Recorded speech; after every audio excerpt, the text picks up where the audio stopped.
and will be filmed and recorded for live and subsequent broadcast available through the Council's website.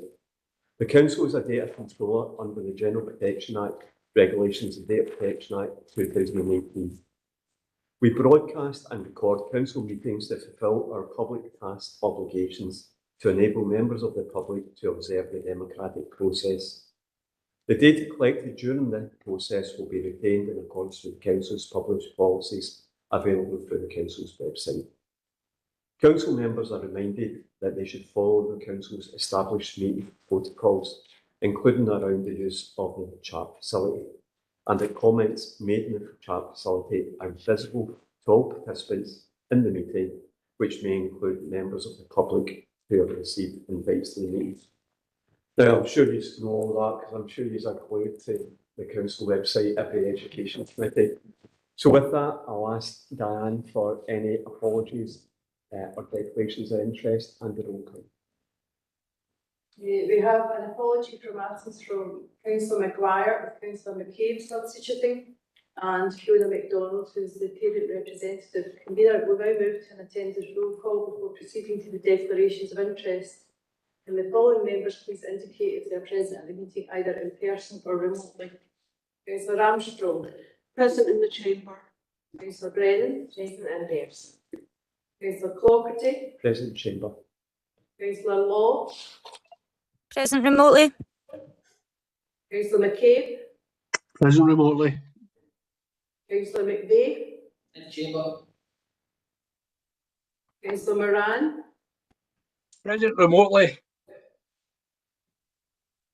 Councillor Nelson. Councillor Quinn. Present in the chamber. Councillor Robertson. Present in the chamber. Councillor Wilson. Present remotely. Reverend Burt. Present remotely. Mr Doherty. Present in the chamber. Reverend Donaldson.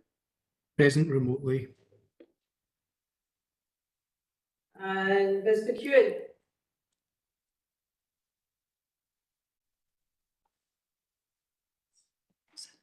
Paula?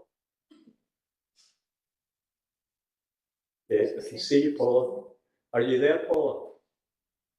Sorry, yes, I'm just in. I didn't hear my name. I was having to reload WebEx. I'm here and I'm online, finally. Thank you, Paula. Are there any further declarations of interest to those intimated at the earlier community's business? Lynn? Councillor Quinn. Yeah, so it's just under agenda item 10. So my child was head boy at St Columbus, so part of the pupil leadership team which was involved in the inspection. Thanks. Okay, thank you, Councillor Quinn. Now, the start of the meeting today, we've got reports of three reviews. So I would like to welcome Jennifer, Nicola and Martin along. Before each of the reviews, I'll ask Martin and Michael to and start off. Can you start off first with the St Stephen's High School, Michael? I'm not being interviewing. Sorry. The reports speak for themselves. That's not required. So this is a triple of inspections that came at us all in a succession earlier in the middle of last academic year, and they were all published just after the last committee. Hence, we're starting the year on a very positive note, I have to say, across the three inspections. So we'll start with St Stephen's High School's inspection, which took place in February 2024. It was a full inspection, which focused on 4 quality indicators, and a number of strengths were identified throughout the inspection, including the 4 high-level messages that are outlined at 1.4. At this point, I would like to give credit to David Killen, who was the then head teacher, who left us in June to become head teacher in East Dunbartonshire, and welcome Jennifer MacDonald, who is his successor, who's now the head teacher, who's taken up post just here in August. And I'll invite Jennifer shortly to say a few words to the inspection report. A lot of positive elements of the report as outlined, and I'm sure members will have read it for themselves. And in section 4, we go into a bit more detail in relation to the inspection. As you probably recall, at 3.2 in a long inspection, there are 4 quality indicators focused on and evaluated. There are others that are looked at, and that's at 3.3 regarding safeguarding, child protection, curriculum and partnerships. These are not evaluated, but there is commentary on those within the report. The outcome of the inspection at 4.2 was that there were three of the quality indicators graded or evaluated as good, and 3.1 evaluated as satisfactory, and the school was left with 4 areas for improvement, which are outlined back at 1.5, and obviously this was in February, so a lot of work has been going on, and I'm going to let Jennifer speak to that in a moment. But certainly the authority has worked with the school to take forward the areas for improvement which have been noted, and certainly within the school improvement plan for this academic year, there is a key focus on all the areas the school required to take forward through its own self-evaluation as well as a result of the inspection. So I'd just like to say a congratulations from myself to the school and its community, the staff, and the pupils at St Stephen's High School, and congratulations obviously to Jennifer on being appointed, and quite nice to get a new head teacher and not face an inspection coming over the horizon at you, but certainly there is work to be done as always, and Jennifer is now taking that forward. So I'll not say much more than that other than to maybe hand over to Jennifer, convener, if that's okay. Through you, convener. Good afternoon, and thank you to the Education Convener and committee members for the opportunity to present to you this afternoon following our full HMIE inspection. Firstly, I would also like to acknowledge the hard work and commitment of the whole school, led by David Killen, head teacher at that time, and the senior leadership team. I am now in the privileged position of leading St Stephen's High School, and the inspection findings give us a clear mandate for moving forward. I concur with the report and identified real strengths for us and specific areas for improvement. Leadership of change was recognised as good, and particular strengths noted include our shared vision, values and aims, signalling high expectations and aspirations for our young people, captured by our motto, Strive for Success. The report recognised the strong sense of community in a nurturing, inclusive and supportive learning environment, which I can endorse as a key strength from my short time in this role. Another strong feature was the senior leadership team setting high standards and expectations for learning and teaching. We will continue to move forward in this area, and teachers and support staff will benefit from relevant and well-planned professional learning on teaching and assessment pedagogy. The report recognised the greater accountability for middle leaders and class teachers, developing approaches to monitoring and tracking the progress of young people, and that these are providing greater clarity. Our priority now is to use this information more effectively to inform the planning of learning, teaching and assessment, leading to more positive outcomes for our learners. Moving forward, we will ensure consistent, high-quality learning experiences for our young people, and we will aim to move to very good in this priority. Following feedback from parents, we will further strengthen our family learning programme with a focus on literacy and numeracy and health and wellbeing. We are also planning an event with our cluster primary schools to engage more parents. As Michael noted, ensuring wellbeing, equality and inclusion has been rated as satisfactory. Particular areas for improvement are that young people have a limited understanding of wellbeing indicators and their progress against these. The personal and social education programme does not include clear and progressive learning across the broad general education and is not included in the senior phase. Therefore, embedding personal and social education in the senior phase is clearly a priority we must address immediately. We will consult with all stakeholders and ensure we provide a curriculum suited to their needs and planning for positive and sustained destinations. The report recognised that we are developing our approaches to tracking and monitoring the needs of young people with additional support plans. We are already on our way to improving in this area, as our new principal teacher of support for learning started in August and has already made progress in improving pupils' support plans, ensuring they contain specific and measurable targets. We have a detailed action plan, particularly for 3.1, to ensure we move to good by the end of this session, and we will evaluate our progress with a standards and quality report on a yearly basis.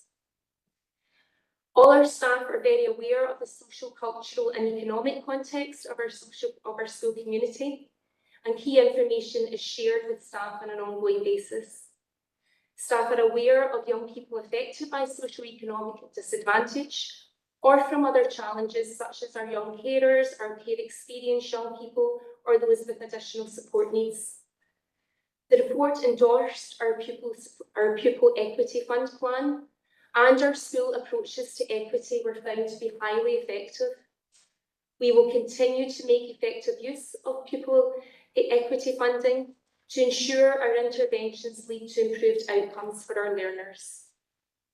The report validated that the school has maintained high levels of performance in literacy and numeracy for our leavers at SPQF level 5, and most young people leaving school with additional support needs achieved SPQF level 5 or better in literacy, and the majority of young people with additional support needs gained level 5 or better in numeracy.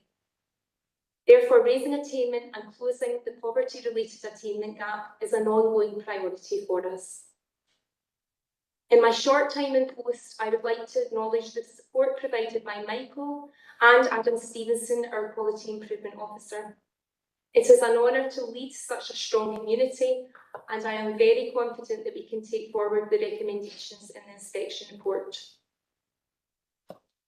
Thank you very much, Jennifer. Normally what I'll do now is just open up for questions. I can see that Councillor McCabe is first one in, his hand shot up there, so I'll invite Stephen in for comment. Stephen. Thanks, convener. As you know, I've got a personal affinity for St Stephen's High School, having been a former pupil, and my 4 children attended St Stephen's. And this is a positive report, and it's good to see there are clearly many strengths within the school, and those of us who are elected members for the area the school represents have recognised those strengths as well. And it's good to hear that commentary from Jennifer and the commitment to the improvement journey, and I think it is important there is that commitment. There's always room for improvement, as is highlighted in the report. I suppose my question is for Michael, and I suppose Jennifer touched on it. What support will Michael and his team be given to the school to obviously address the issues that have been highlighted in the report, and to ensure that we move things forward to work towards those higher gradings? Michael. So through you, convener, Councillor McCabe, as you'll be aware, all of our schools have an assigned education officer, and Adam Stevenson, who Jennifer referred to, is the officer for the school. Certainly what we've done with David Killen before he left post was to look at the reports and try and identify what the key priorities were going into this academic year. So we've done a scrutiny of the school improvement plan, and spent time with Jennifer, she's referred to, coming into post to ensure that plan's fit for purpose. And within that plan, there are a range of partners and other officers who will be moving in alongside where required to support the school. So, for example, there's reference to PSE, as Jennifer has mentioned. In a later agenda item today, you'll note that in the service improvement plan, we're looking at PSE more widely across the authority, largely because that's an area that we feel we need to be continuously looking at. And not just obviously because of the outcome at St Stephen's, so that there's support from the education officer team and the network there. The Attainment Challenge team, although smaller these days, will be able to provide direct support where required when it comes to learning and teaching. So really the main place for us to be looking at the support and the plan for the support is the improvement plan the school has. Jennifer and I have agreed that we will meet quite regularly because of the satisfactory evaluation to at 6 weekly intervals to ensure that the school is making progress, and where they've identified that they need more support, that we'll be able to provide that. Okay, Stephen. Yeah, I mean, that's reassuring. I think it is important that that support is given. Obviously, particularly, we've got a new head teacher as well, so I think it makes it even more important that that support is given. But I would certainly like to see progress over the coming years to a point where, obviously, we can certainly see higher grades than this. But I commend all the effort that's been made by the staff and the school community. Thanks, Stephen. Can I bring Elizabeth in, Councillor Robertson? Thanks very much, convener, and lots of positive things, lots of strengths have come out in the report, and knowing you as I do, Jennifer, I know that you'll see it as a baseline to move forward from, that this is something that we can move forward on. As Councillor McCabe said, we want to kind of see things moving forward. I'm looking at the third bullet point in the section 1.5 of the report, and the kind of bit that was satisfactory, the wellbeing, equality and inclusion side of things, and drawing on my own knowledge of the wellbeing side of the house there. I know how strong, and this is probably a question more for Ruth and Michael, how strong partnership presence can be in terms of building success in wellbeing in schools, that it's not just the expertise of teachers, it's not just what's happening with school staff, that we've got a plethora of partners around across all the do we still use organisers for health and wellbeing? We did back in my day, but that across all the different areas that are covered in health and wellbeing, we've got great partners that can support that, and I'm just wondering what the plan is to build on the strengths that we've got there to kind of bring more success, see improvement using not only our school staff but the wider partnership that's at our disposal. Michael? I mean, I'll come in initially, maybe defer to Jennifer if she wants to come in. I mean, certainly the partnership meeting during inspection was very well attended, and I don't think the report suggests that there are not partnerships. I think it would be true to say that there had been up until recently some variance in leadership, in particularly around people's support and guidance. And we've managed to address that by having now a permanent secure team in around guidance and people's support, which I think will strengthen the leadership linked to this particular QI, and ensuring that those partnerships that are in place are being maximised to their full effect and having an impact to young people. And I think, to be fair to David and his team, from February to June, there was further progress, because I do know an inspection at the moment in time. So the school has made progress beyond where it was, and has already begun to address a lot of what's in the inspection report, because when I was sitting in September, and of course the baton's been passed to Jennifer. I don't know if Jennifer wants to make any more comment. I can sum it up. Sorry, we have currently advertised for our permanent principal teacher of guidance to bring that stability to the team. And when that area is appointed, we also have room for another PEF principal teacher of guidance as well, which will bring more stability and support to the team.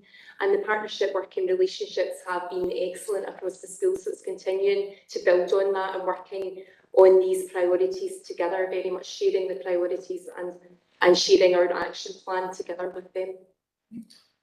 Can I let our corporate director come in briefly, Ruth? Yeah, just to say the partnerships are very strong. What we need to probably work on and continually work on is the cohesive package to make sure that that young person is getting absolutely the right tracking. So we have had people going to look at where excellence has been identified and looking at different types of tracking systems and PSC systems in health and wellbeing, and taking what we're seeing around the country back as well. Okay, thanks. John, would you like to come in? So you can be there. First of all, I'd like to congratulate Jen for a very recent appointment. I'm sure she's going to have a very stimulating time in St Stephen's. Like others have spoken, I've seen very, very strides in this, and the strengths of the relationships in the school across really, really positively. And I think it's summarised very well in point 1.4, where young people have a sense of belonging, that they feel supported, which is essential. And I was particularly delighted from the point of view of the Diocese of Paisley, that everything we do is built values, and that's something we all want to see in our Catholic schools. And I'm sure it's something that parents who have made the effort to send their children to Catholic schools want to see. So well done to everyone for that. Okay, thank you, Jim. I've got no other comments, nothing online. Jennifer, it just leaves me to say thank you very much. Firstly, well done on your appointment. And I know you're starting afresh and you've got this as a template now as well. And I know you'll be working closely with Michael. So just well done and wish you all the best. And please send our regards on to the school. Even though you've got ex-pupils like Councillor McCabe, I'm sure you both flourish. Thank you. Thank you very much. Can we move on to the next item? Again, I'll let Michael start off and introduce Michael. So through you, convener, so no sooner had we been notified of the inspection at St Stephen's, we turned our attention to St Columbus. Some of you may recall that the school had been due to be inspected right at the beginning of the pandemic, and the inspection was, for obvious reasons, postponed. So I think Nicola had a sense they were on their way. So this was a short inspection, a 2-day inspection in March. And so the QIs that were evaluated are outlined at 4.2, that's the quality of learning and teaching, and 3.2, the raising attainment and achievement, the core business of the school. Obviously delighted to note that in section 4.2 that both quality indicators have been evaluated as very good. Nicola herself has been in post in her 8th year, I've got that right, and during that time has provided outstanding leadership to the school. Currently is also an associate assessor with Education Scotland, so she works alongside colleagues in Education Scotland and other inspections, and has, during this report, not only did they identify the real strength and the quality of learning and teaching and the outcomes, but a couple of areas were noted as practice worth sharing nationally, that being the cluster work around St Columbus with their cluster primary schools, and also some of the work in what the school is doing around wider achievement and promotion of that. So to have areas picked out as best practice and inspection is a real accolade. And on the back of that as well, Nicola, I'm just putting a bit of a shameless plug here, has a current podcast running, which you may have picked up on X. I finished listening to it on the way to work this morning, which is in direct conversation with the Chief Executive of Education Scotland and our now former attainment advisor, Liz Somerville, talking about the work at St Columbus in relation to attendance. So absolutely delighted that the quality of the work of the school has been recognised in this way. And personally, again, it's a pleasure to work with Nicola and her team, and send my hearty congratulations again to her. Nicola, do you want to add anything? Through you, convener, thank you, Michael, and thank you, convener and the committee members for this opportunity to speak with you today. As Michael noted, we were inspected in March using the short model of inspection, which focused on 2 quality indicators: learning, teaching and assessment, and raising attainment and achievement. Now, this might be rather unusual for me to comment on, but we were somewhat disappointed that we were not notified of a full model inspection. And that was simply because that we felt our improvement journey around the other 2 quality indicators, leadership change and ensuring wellbeing, equality and inclusion, would again given us that opportunity to highlight some of the very good practice and, dare I say very humbly, some of the excellent practice, in some of these additional quality indicators. However, that being said, learning, teaching and assessment is our core business and central to our ambitions for all young people in terms of ensuring high quality outcomes through raising attainment and achievement. Therefore, I am delighted, incredibly proud that we have received such a strong report in these areas, and that our next step from Education Scotland is to continue to build on in terms of our journey towards excellence what is already highly effective practice in these areas. It is highly unusual to have such minor action points, and for that I am very grateful as a head teacher that was the outcome. But equally, we are just so delighted that this reflects the effective practice which takes place in St Columba's High School every single week. The report also recognises high quality relationships across our school community, which are based on our very strong Catholic ethos, nurturing culture and high expectations. Improving the life chances of our young people is at the heart of all that we do at St Columba's. All staff work together to ensure that our young people are very well supported to achieve their full potential. However, this work can only be successful if our young people feel valued and empowered. And so again, I am delighted that the inspection report recognises that young people appreciate the importance that the school places on their wider achievements and the dedication of staff towards them. And in fact, the recording and the celebrating of young people's wider achievements is very much embedded well in the culture of the school, again, day and daily. Over the past 6 years, we have invested very heavily in professional learning with regards to our core business of learning, teaching and assessment. We have worked very hard to provide consistently high quality learning experiences across our school, with a particular focus on pedagogy, skills development and highly effective approaches to assessment that ensure progression in learning. And again, we are delighted that the report highlighted our highly effective practice in this area. The inspection team noted that teachers' planning, both in the short term and the longer term, is highly effective. They also validated and praised teachers' very strong understanding of standards and expectations in terms of planning and to ensure progression for young people. And a lot of this work was due to the very robust moderation processes that we have in place at school level, cluster level, local authority level, and of course at the West Partnership level too.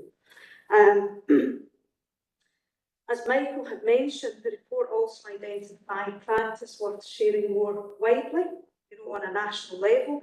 This included our highly effective approaches to learning, teaching and assessment experiences, but also our very successful approaches and a strong collaborative working culture with our cluster primaries. All staff at St Columba's are acutely aware of the socio-economic context of the community which we serve. The report highlighted that school staff are fully committed to ensuring equity for all, and this permeates the work of school staff at all levels. Therefore, we are so proud that the inspection team recognised our approach to addressing the barriers to learning resulting from poverty as being a major strength of the school. They noted that senior leaders have successfully prioritised developing staff understanding of what the attainment gap really means for our learners. As a result, staff know what the poverty-related attainment gap is, and there is a clearly understood expectation that all staff will focus on interventions that reduce this gap for young people. As a result of this focus, Level 4 and Level 5 attainment in literacy and numeracy for learners in SIMD 1 and 2 has been significantly higher than the virtual comparator for the last 3 years. Almost all young people have moved on to a positive destination in year 22-23 and for each of the previous 4 years. I am delighted that the inspection team also recognised the school's very strong and targeted focus on equity, which has resulted in all leavers in SIMD 1 and 2, all young people in receipt of free school meals, and all those with an additional support need, all moved on to a positive destination in 22-23. Overall, we are delighted to have received such a strong endorsement of the strategic and sustained work that we have been undertaking to improve the quality of learning, teaching and assessment, and thus raise attainment and achievement for all of our young people. I would like to thank Ruth, Michael and Elaine for their outstanding support and challenge as we prepared for our inspection. This level of ongoing support and challenge we receive from Education Services is exceptional. I am honoured and privileged to lead the St Columba's community and would like to take this opportunity to recognise our outstanding, professional and expert team of staff and, of course, our wonderful young people who inspire us every day. As a community of faith and learning, we are utterly committed to continuing to improve outcomes for our learners through highly effective approaches to learning and teaching. We have invested in and developed highly skilled and expert staff who foster our strong Catholic ethos and nurture supportive relationships with young people. Therefore, moving forward, I am confident that we have the capacity to continue to improve and are well placed to take forward the recommendations as outlined by the inspection team. Longer term, we will continue to be strategic, innovative, creative in our approaches to learning, teaching and assessment and to raising attainment and achievement so that our young people continue to flourish in a climate of innovation, creativity and high expectations. Thank you, Nicola. I was going to say follow that, members. I'll open it up to questions before I'll finish up my own remarks. Questions, Councillor Quinn got mine first and then Councillor Brennan. Councillor Quinn. Yeah, thanks. Obviously, I've declared an interest. I also need to declare an interest that I'm obviously part of the St Columba's community and lucky to be involved with the school for the last almost 10 years of my life with my various children come through and one's still there. So how can you follow that, Nicola? I'm just glad that the inspection highlighted what we see and what we feel as a community. So our children are in a school, but they're very much individuals, and I want to particularly thank you for treating our young people as individuals who get the support that they need, because it is a community where there are a number of individuals who have their own needs and specific challenges, and the school just adapts to that. So I just want to, sorry it's a bit gushy, but I think it's worth saying that from an actual practical experience of the school. So yeah, just to thank all the staff who put in so much. I mean, these things don't happen overnight. It's dedication and commitment and sustainability of things that are really difficult, and some things don't work and just try something else. So it's just to say thanks to all the staff, the wider support staff, all the parents in the community, and Indy, the dog as well, can't forget Indy. So so I just want to thank you for being brave, for leading the way, for trying new things, and for sharing that learning. I too have listened to the podcast, and I'm so glad that others will benefit from that learning, because I think that is really important. But that's pretty much what I'm saying. Thank you for being brave, because that's really what it is. Sometimes we try stuff, and the bravest thing is to try something based on stats that are calculated, but to be out there leading the way is brave, but it's paid off, as we can see with this report, and I'm so delighted that it does demonstrate exactly what the community feels. Thank you. Okay, thank you, Councillor Quinn. Councillor Brennan. Thanks very much, Chair. So firstly, thanks to Jennifer earlier. It was really great to hear about St Stephen's celebrations of the successes from the report, and also the recognition of the developments that you've got about. So thanks for that, and yeah, thanks to yourself also. That was just so much to be proud of for St Columba's. I had spotted the learning conversations from Education Scotland myself. I've not yet listened to it, but I definitely will be, especially as I think Michael suggested that might cover one of my most favourite subjects, which is attendance. So definitely really look forward to hearing that about the good, and indeed, as you said, excellent practice. I think Councillor Quinn said it already, but if there was anything that disappointed me in your report there, it was just the lack of mention of Media Darling and Do the Dog.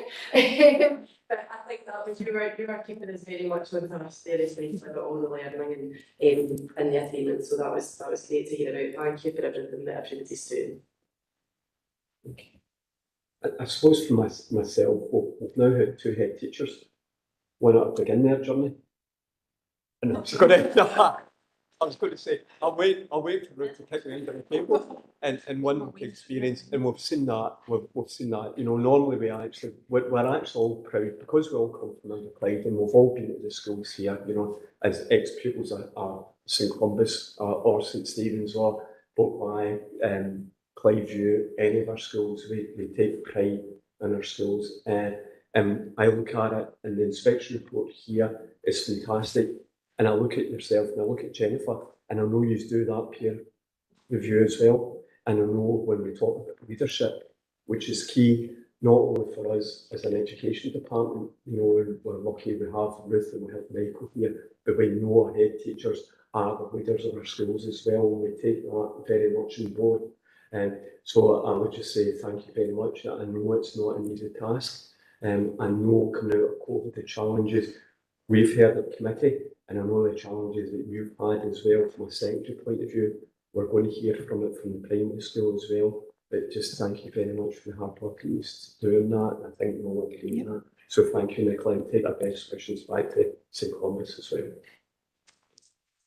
And can we go on to the final, keep the best to the last, Martin, from the primary sector we're talking about, and what again we'll let Michael introduce this one. So through you, convener, yes, I think I'd just taken a breath. In fact, I was with Julian Hamilton the day that we got the notification of St Stephen's High School, and then shortly followed by St Columbus, and then I couldn't believe it, on we came with the third one, and I think the CLD inspection was at the same time as well. I began to wonder why we were getting such a lot of scrutiny. However, I am as proud as I ever would be to have, as head of education, to have yet another report of this quality coming through. And I have to say, this one was different again because it was a full inspection, but in the primary sector where there are early years provisions, there are often joint inspections with the CARE Inspectorate.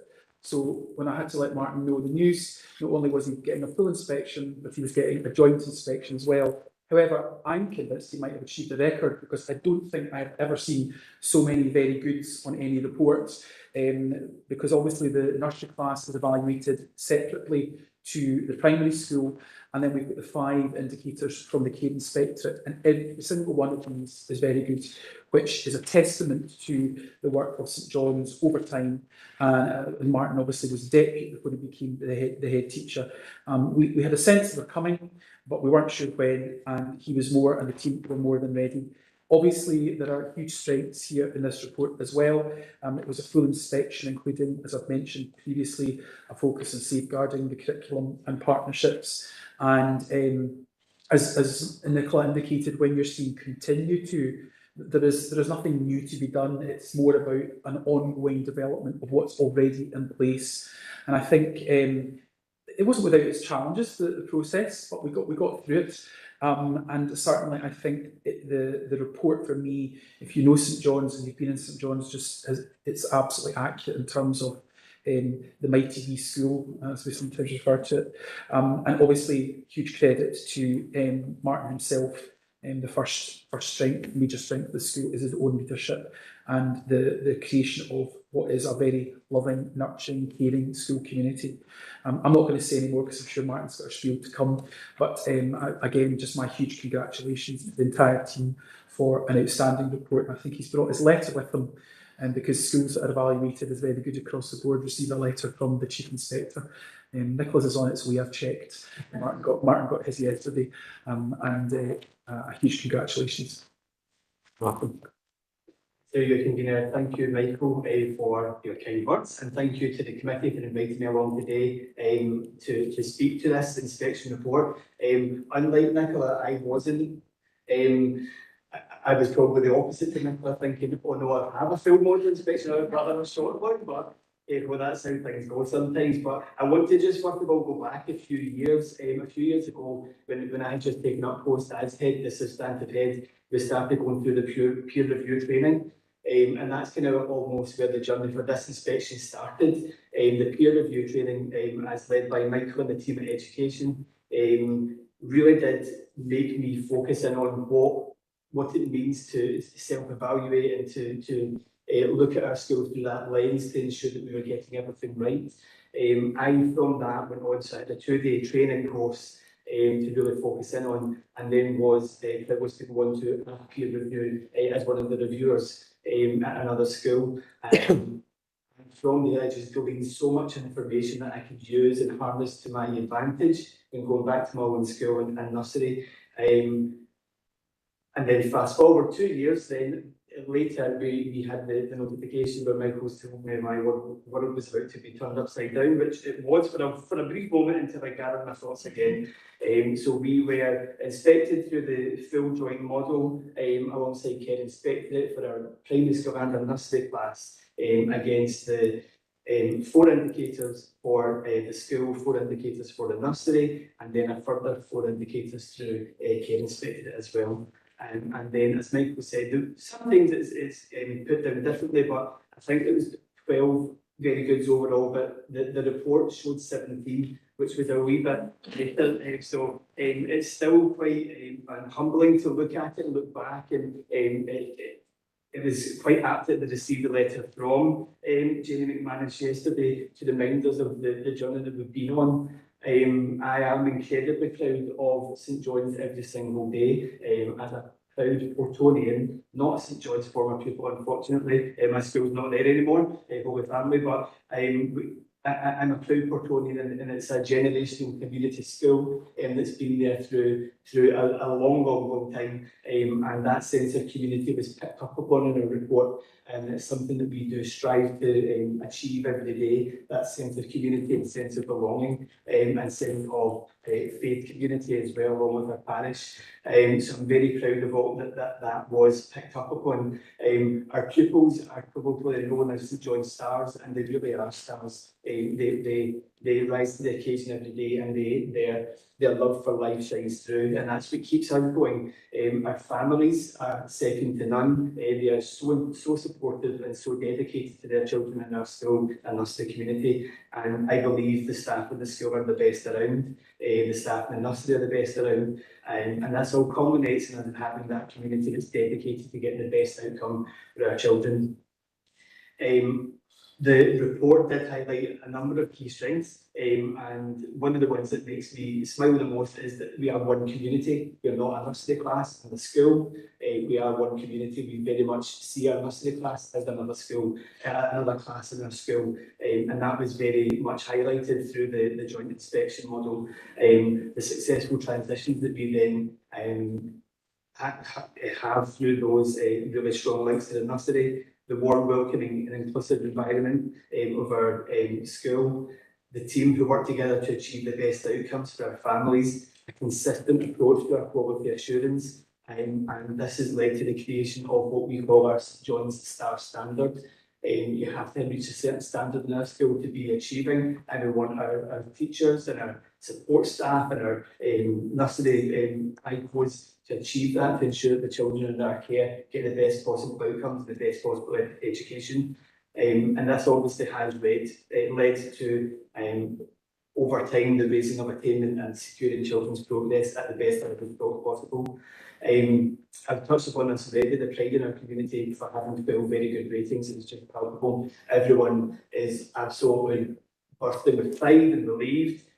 Glad that maybe it's another 10 years or so before that happens again, but also then to ensure that our journey doesn't stop there. Michael and I had a conversation already just last week about this, and how actually we already looked through our self-evaluation to see what can we do next, how can we push ourselves further forward to improve the school and the nursery community even more. And we've identified a number of steps that we can do to achieve that. Including increasing attendance, as I know Councillor Brenner would like to hear about, and continue to drive forward improvements in tracking and monitoring of all pupils, especially our pupils with additional support needs, continuing our rollout of play pedagogy, which was also highlighted as a key strength across our senior phase, our upper classes, and also to review the impact of support we give and to ensure its effectiveness.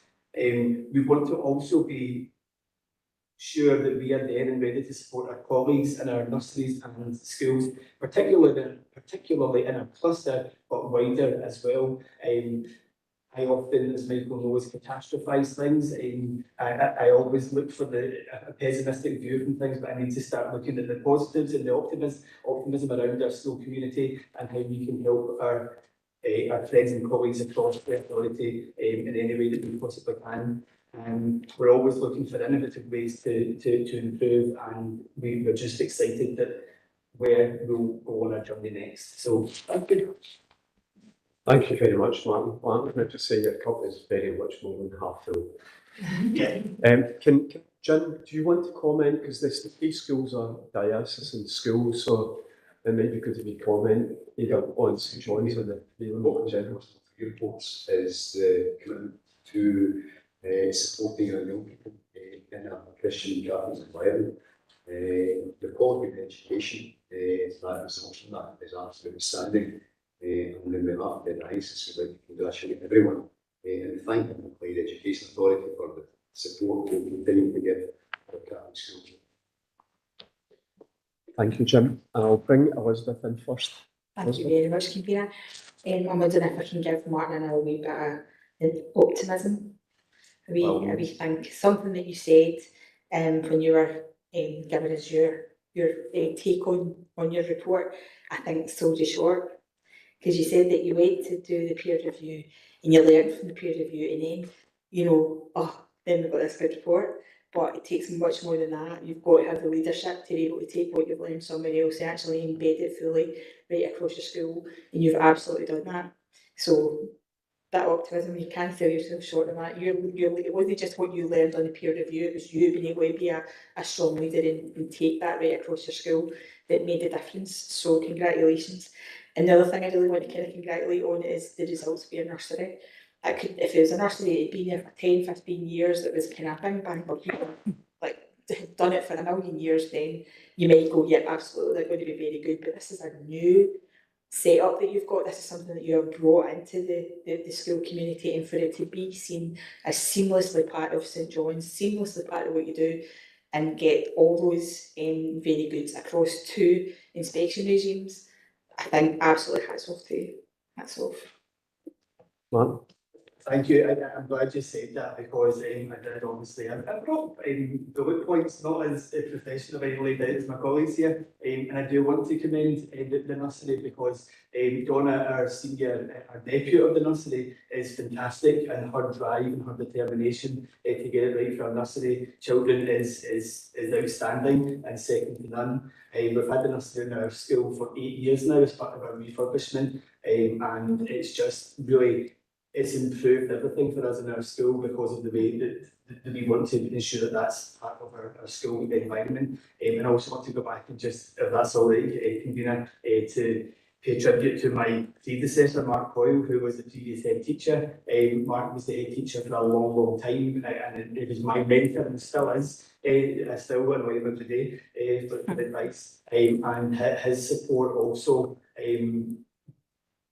was imperative for me throughout this whole process, and was the support of Michael and the team and Adam, our quality and education officer. Thank you, Martin. Francesca? Thanks, Chair. Just very briefly, I thought it was really interesting, Martin, the way you talked for a few points about that really strong school identity, which I think is something that's come out as well from all your presentations today and your report, something that's obviously felt very important to yourselves as part of that school journey towards excellence. I didn't mention when I was talking to you, I think I would also thank you for that work you've done in showing Inverclyde at its best outside of the area too, and that real work towards maintaining our reputation. And Martin followed on from that, and that really kind and sort of generous offer of support for others, not just in your own learning community. I think that's something that's really important. Everybody knows that they can learn so much from other people, and I think that's a really, really important point to make. So, no, thanks so much for that. That's great. Thank you, Francesca. I'm going to let Paula come in from our EIS representative. Paula? Thanks, Convener. I'm here with my well, teacher representative rather than EIS. I'm here representing everyone. Paula, can I just say, I just seen EIS on the screen and I just went blank. It's all right. But I suppose it's right that our senior leaders are here because they are those who take their teams through these inspections and who lead from the front, and it's absolutely right that they're here talking to the reports.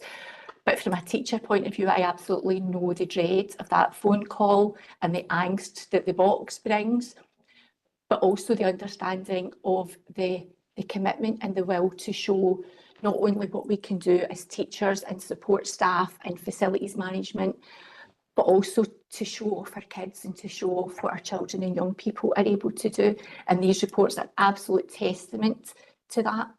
The work that goes on, not just within the senior leadership team, but across a school to bring all of this together into these 3 fantastic reports is testament across the board. And if that could be taken back to all of the staff in our schools. Thanks, Convener. Thank you, Paula. Paula, I'm just about to let them go, but before I go, I get my top and spot in at the end. One of the things the 3s did commit to, and what you were saying, is we understand how difficult it is out there.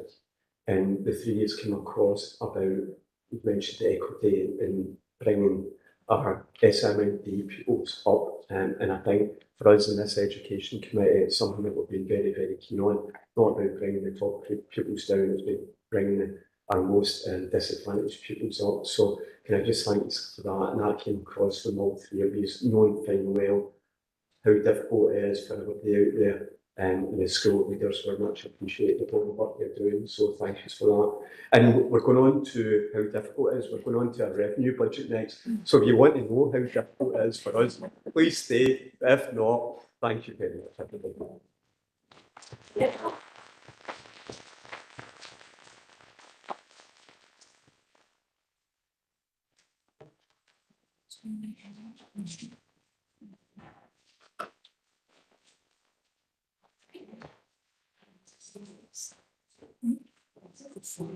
Thank you. Thank you. Now that we're all nice and buoyant, we're all nice and happy, we move on to the revenue budget, both the outturn for 2023-24 and the first period of 24-25. Paul, Mary, sorry. Thanks, Convener. I hope I don't mood too much. So this report covers the 23-24 outturn and the 24-25 revenue budget projection for the education side of the committee. Last financial year, the education budget was overspent by 1.182 million, which was an increase in expenditure of 243,000 from the May report. The main variance is outlined in the report in section 3.4.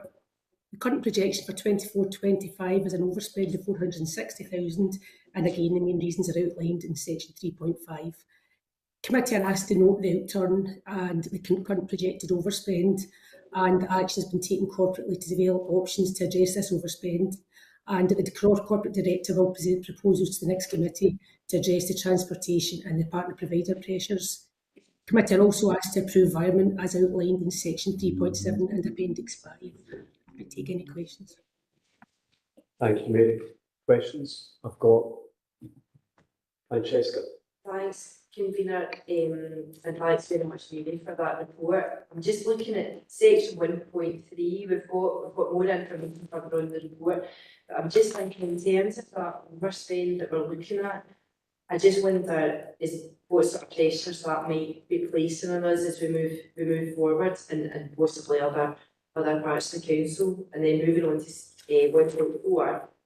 We've got the projected overspend of 460,000, and I'm just wondering what measures we're taking to address that and to get that kind of back on track. Thanks, Convener. Mary, I'll probably let Ruth in. It's a more topic question if Ruth can answer that. But. Yes, so we ended the 23-24 with an overspend, and some of the conditions that were in place has led to us has been taken forward into the old academic year and this academic year, and there are some significant issues that we are looking at. First being teacher absence and supply.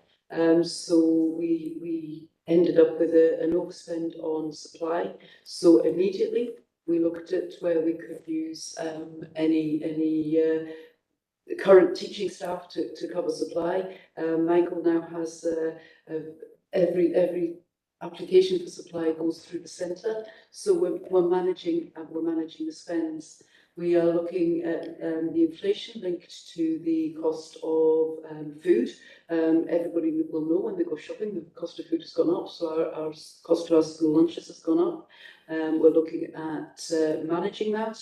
We're looking at asking inflationary contingency for some money to help us out with that.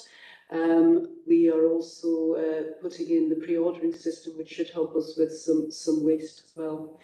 We are looking at, sorry, it's a long list. Almost every meeting I'm in at the moment is managing this budget. So we are looking at some of the complexity around the early years. Looking at, and you'll see some papers later on where we're looking at some measures to manage that. But as we look at the funded providers and also our own provision, where there is underspends and overspends, we had a meeting this morning looking at where we can make savings. Where there are vacancies that we do not need, that are not ratio committed, where are there elements where we can use additionality to cover other vacancies. Across the whole directorate, we are looking at every single vacancy as it comes up. We're not automatically putting people into those vacancies. We are really deciding if it's ratio committed or it's absolutely needed for the time. So, and everybody, the CLD, our libraries, everybody is being treated the same way in that. The transport, we've got some money from the earmarked reserves to help us with the transport, and we are doing an evaluation of the transport and looking at it to see if there is any specific way we can manage the costs there, and that's been reported to this committee. We're aware through SPT that there are significant overspends on transport, particularly our ASN transport, across the whole of the SPT region, but also across the whole country as well. So we may just have to manage that as pressure going on, but we're looking to see the balance of internal and external. We are looking, there's one I've forgotten which one it is.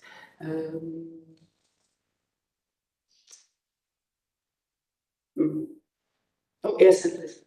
So we also have, you'll know through Michael's previous reports to committee that there's sometimes significant overspends on ASN placements. So we are looking to deliver more in-house and to see if we can bring some of the people who are on expensive placements back into the authority. That can be at the I was going to say whim, but it's not the whim. That can be, we can sometimes not have control over spend on that. If the reporter decides that the child should be placed out with the authority, then the authority has to cover that expense. So so that is an issue again nationally, but one that we need to look at. But the bottom line is the committee's overspent. So we have to take measures to manage that spend, to bring things in line and to bring potential savings issues, as you have later on in this committee, back to the committee and back to the next one as well.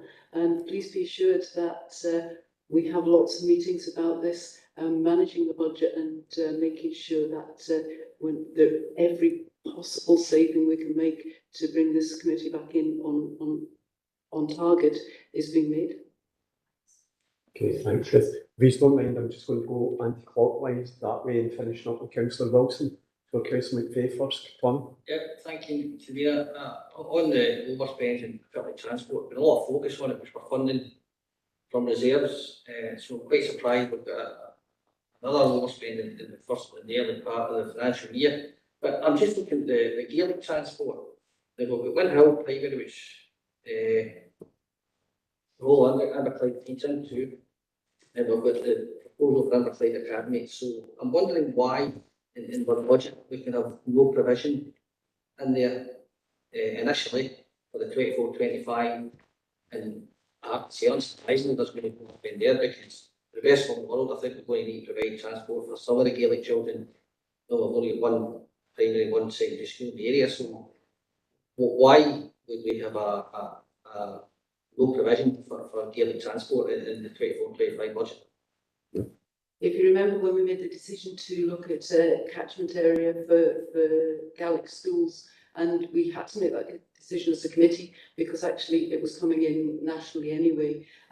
We had a slight underspend in our transport budget, and we had imagined that we could keep that transport. We could manage it within the overall transport budget, not the ASN. I'll come to that in a minute, but the mainstream transport. The lot wasn't with us, and we required 2 buses for the Gaelic, and it's been more expensive than we had anticipated. So it's now becoming a pressure that we didn't anticipate. So, but it's one where we currently don't have a solution to manage that transport budget. What I would say is it was the right thing to do. We would have been expected to through the Gaelic Act, the National Gaelic Act anyway. So we will need to. It's just a pressure on the committee that we will need to manage, but it will be prioritising and managing the budgets. The ASN transport budget is one that it is very, very difficult to control because it is needs-led. So there is no way we are going to refuse a child with ASN transport to school because of cost. And that's the bottom line. So when we are looking at the costs, and the costs do fluctuate tremendously, there are elements of it beyond which we can control. So I think the fact we would be able to spend on ASN transport would be expected at this point. Yeah, so on the ASN, I appreciate the variables on that. So, and you tell me we don't build a contingency into that budget, then it's just we expect to spend X, and if anything comes in, that then is projected as an overspend. And just again back on the Gaelic transport, I still find it hard to understand why nobody would sit and think, say, good go to a spend there. Yeah, you should have I can guess that, and I think most of the people that are going to be an I get a Gaelic spend on there, so I just find it a wee bit surprising. That's where we are, but I'm happy to listen to your response. So through you, Convener, to be clear, we had at the time we did have an underspend in the mainstream transport that we thought could control it, and I don't know if Mary wants to come in, but we have an earmarked reserve coming in to help with the ASN transport, because that will remain a pressure for this committee. Yes, through you, Convener, yes, we've allocated resources from earmarked reserve for 2 years till the end of these contracts, so we've got a 2-year contract in place. In terms of the Gaelic transport, I think at the time when the committee agreed to provide the transport, we thought with 1 bus, there's now needed to be 2 buses. The prices have risen exponentially, and it's the resources we had in the budget should have been enough with the rising prices. We just haven't had the budget there. So we're looking to address that by finding environment to fund it. Thank you, Mary. Okay, Tommy. Councillor Quinlan. Yeah, thanks, and thanks for the report. I was, lots of figures there, and I was trying to get my head round where we are, which it might just be me because there are obviously a lot in the report. So I'm looking. So from last committee we had the overspend of £0.9 million, and now what we're saying is that we're up to 1.82 for the tax year 23-24. which would suggest that we have spent more again from last year's tax year. So I'm trying to understand where that overspend has come in relation to last tax year, which has made the picture for last year even a bigger increase in terms of the overspend. So on the report there, there's mention of actions taken, but there's nothing there that tells me, have we still got an overspend of 1.18 million in relation to last year's budget? And if we've managed to take actions to offset that, then it would be useful to know that. So I'm particularly concerned about last tax year because obviously we've now got an overspend on the 24-25 year, which is 460,000, but clearly we're early in the year, so I can see how actions can be taken to try and address that and get that back on track. But what have we got in our toolbox, if you like, for the 1.18 million? perhaps bring Mary and she'll explain it a little bit. Yeah, through you can guess that was last financial year's outturn, so that has, I mean, that's getting audited at the moment, so that is what it is. That's now gone. What the second position you're seeing is the 460,000 overspend. That is the 24-25, so that's this financial year. Last year's, there was an increase from the May committee. There was a 243,000 increase. Partly some teacher supply costs. There was insurance that's charged at the year end. There was a couple of things. 200,000 in the scheme of that budget isn't a big movement.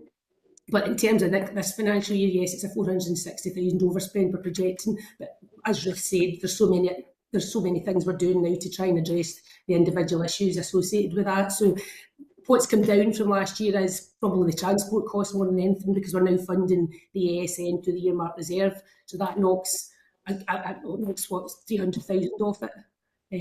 But there are various ups and downs. I'm going to come, Ruth comes back in, because it relates very much to your earlier.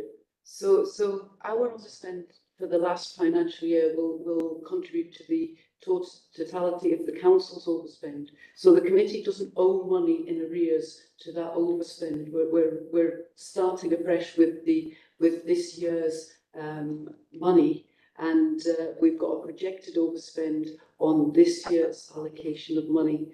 So that will contribute to, again, the council's overspend and potentially less reserves. And what we're saying as a committee, we want to manage that overspend through taking savings measures and also looking at the vacancies and making savings where we can in the production.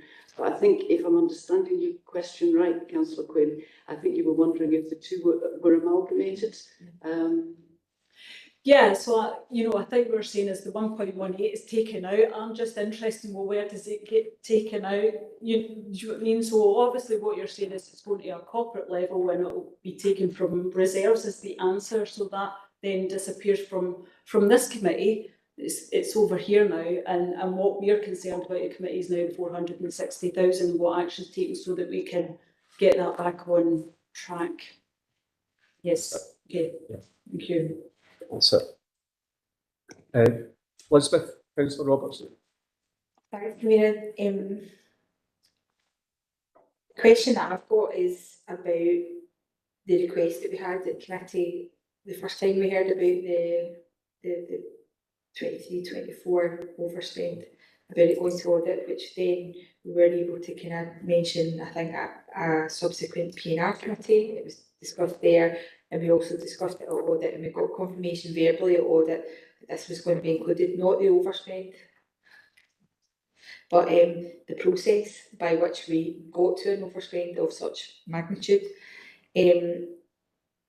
I'm wondering, it would be useful for me, as somebody who doesn't get to go to pre-agendas and things like that, to see it written somewhere that we've taken it to audit, that this is going to be audited, because I know it's an action and there are action trackers that are kept by the corporate directors, that are kept elsewhere, but I don't get to see them, so I just need some assurance as somebody who's not an officer and not in administration in the council that this is going to be going through the audit process.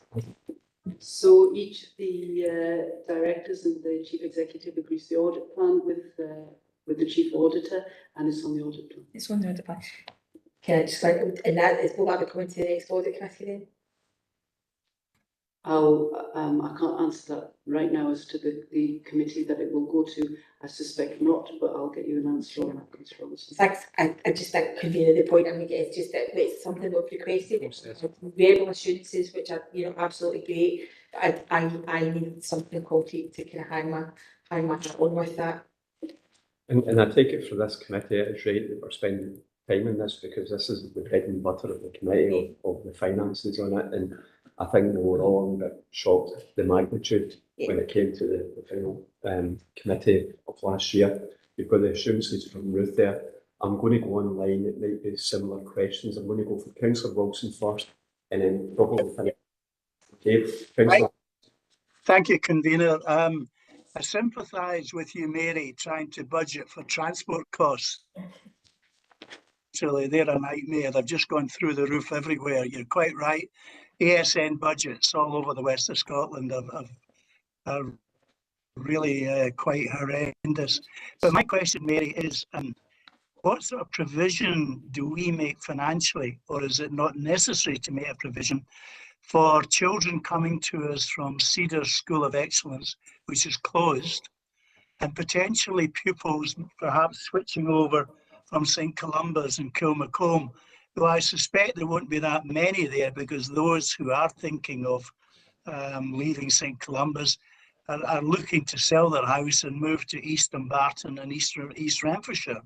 But do you have any provision for any costs to the council of children moving from fee-paying schools? Through you, I think that's one for Ruth, because I know that has been.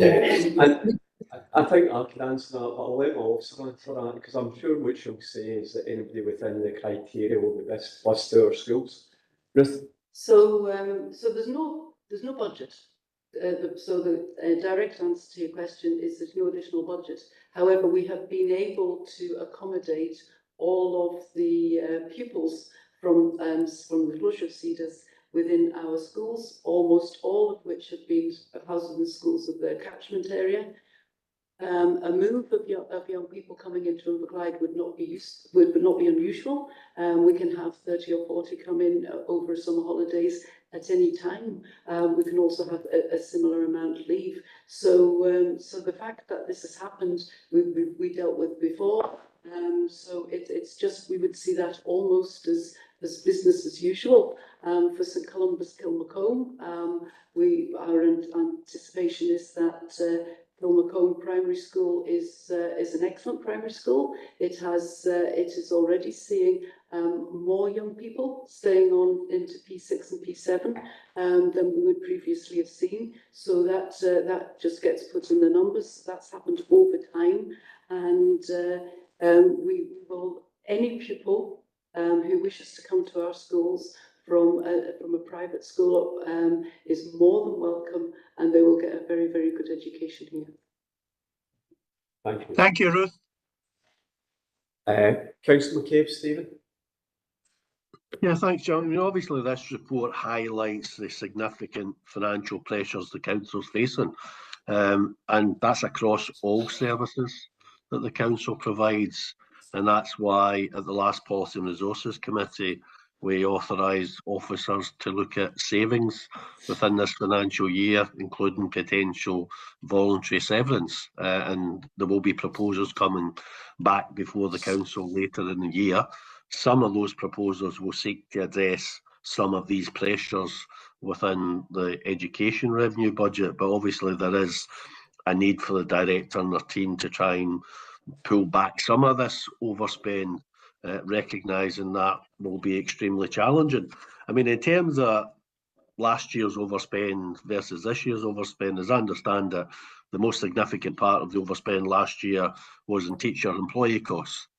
And if we look at the overspend this year, the projected overspend for teacher employee costs is currently 194,000. So that's significantly less than what the actual overspend was last year. So I suppose that's an indication that there's more control over the teacher employee costs. But there are pressures across the board. And it's interesting when we mention inflation and the impact of inflation. As people will know, around about 84% of this council's funding comes from the Scottish Government, and the Scottish Government doesn't provide us with any extra money each year to take account of inflation and pay awards. So if we talk about free school meals, for example, while the Scottish Government obviously helps us fund our free school meals in primary, they don't increase our grant every year. Therefore, actually, when the costs of food provision increase and the wages for the staff increase, we have to find that money within existing budgets or from increases in council tax or charges and other services of the council. When it comes to funding for additional teachers, the government has provided this £145.5 million for additional teachers. They haven't increased that funding for 3 years. So 145.5 million doesn't buy you the same number of teachers as they bought you 3 years ago, because teachers are getting pay rises each year. And the reality is, unless you reduce the number of teachers, you have to find money from elsewhere to maintain the same number of teachers. So that's the biggest challenge we're facing, is that we're not getting inflation-proofed grant increases each year. We're having to find the cost of inflationary increases and pay rises from cuts to services. And that's just the reality. And when council tax is frozen, that makes the job even harder. Thanks for that, Stephen. I don't think there was a question there, but I'm going to let Ruth back in with your teaching numbers, not at the end, but at the beginning he was talking about teaching numbers, which I wasn't too sure was quite right. Just to say what contributed to the overspend last year was particularly the supply. So we were, so now I suppose the point is still the same one. If a supply teacher comes in, then they are more expensive than they previously would have been. But that's the area we're particularly monitoring at the moment, given the situation we're in about the requirement to maintain teacher numbers and report back to the Scottish Government. And we'll hear about that soon as well. As soon as I know. Thank you. Is that okay, Stephen? Yeah, that's fine. Yeah, absolutely. Thank you. Thanks. And I think we've done a very good deep dive in that report. Can I thank Ruth and Mary for hopefully answering as best as they could the questions that were put to them. Thank you very much for that. And can I ask you to agree the recommendations? Thank you. And can we move on to agenda item number 13, which is Education Capital Progress Report.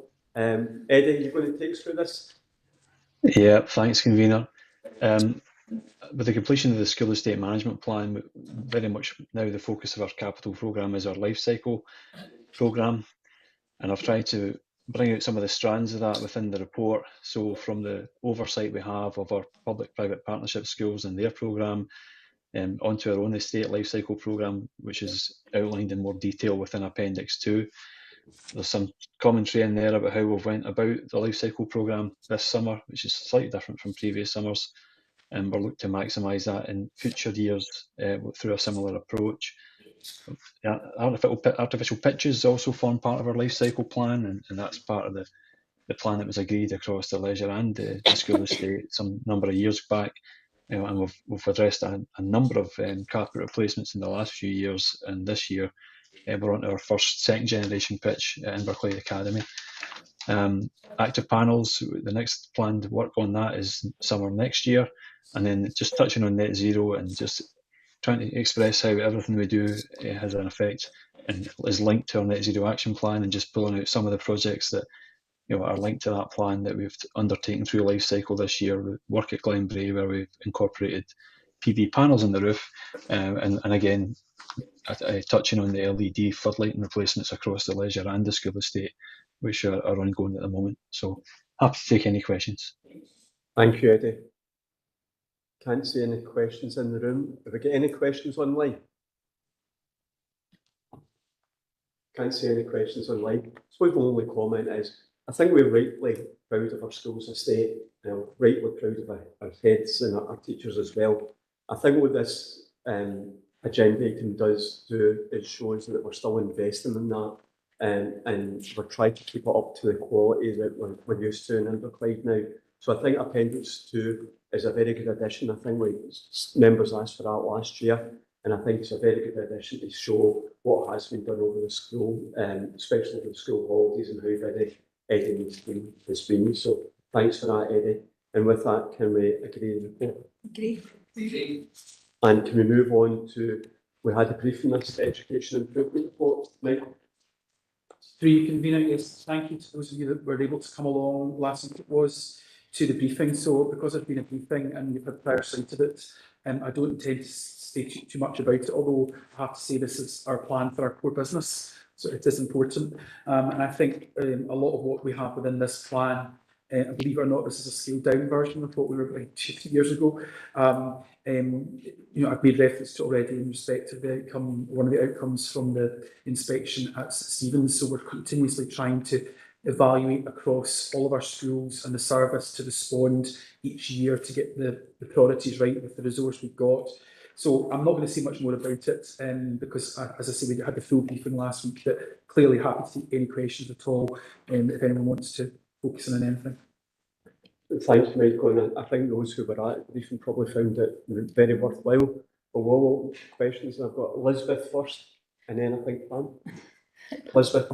I'm reaching across. So thanks very much, Convener. The briefing was excellent. It was so comprehensive. It just covered absolutely everything. I think to the point where I was kind of like shocked and stunned at the time and didn't have any questions because there's so much to take in and process. And I only have one question now on reflection. And I would like to take everybody to big page 125 and big page 126. And looking at the outcomes, support and provision for pupils' mental health and wellbeing continues to improve, and reductions in reports of incidents of bullying in comparison to figures from 21-24. And I think the way that those outcomes are articulated, all at the read across from the actions and know will have impact, absolutely covers that. But I think there's a bit missing, and I got to talk about client conversations earlier on, and the second thing that I'm really proud of that we do or have done in the past is our young people's health and wellbeing survey.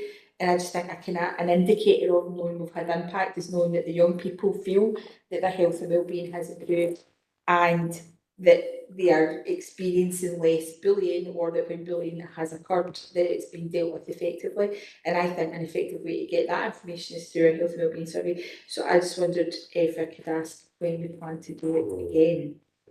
I think that's true. Through you, Convener, yes, the National Health and Wellbeing Survey came to this committee and had a lot of discussion. We aren't aware of any plans to renew the National Health and Wellbeing Survey. So earlier on in the committee, I mentioned the fact that we'd gone to look at excellence elsewhere, and that excellence particularly was about tracking of health and wellbeing and what could be used to monitor.